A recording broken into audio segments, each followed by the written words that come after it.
早上好啊，姊妹们！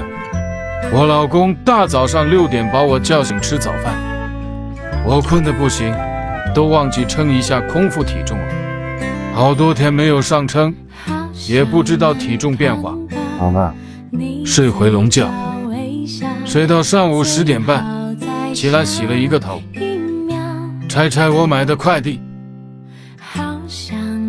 老男人买的无袖背心，买了一个联名款的修容盘，这个颜值我真的好喜欢啊！拿淀粉和盐泡一下鸡腿。我白天没事就爱找点事做，就怕自己懒习惯了，到时候上班不适应。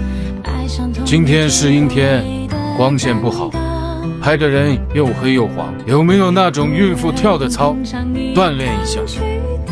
多锻炼，晚上睡觉才香。人家都是孕晚期，特别能睡能吃，我马上孕晚期了，胃口不见大。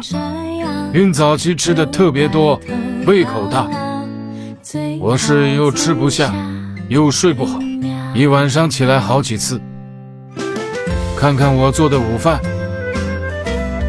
这个盘子装不了多少饭。我本来以为会不够吃，结果还吃不完。你们孕期都吃些什么啊？想看看你们的食谱，偷学一下。又重新买了药，咳嗽好严重。今天晚上吃炸的淀粉肠，凉拌的鸡胸肉，还有荞麦面。拜拜了。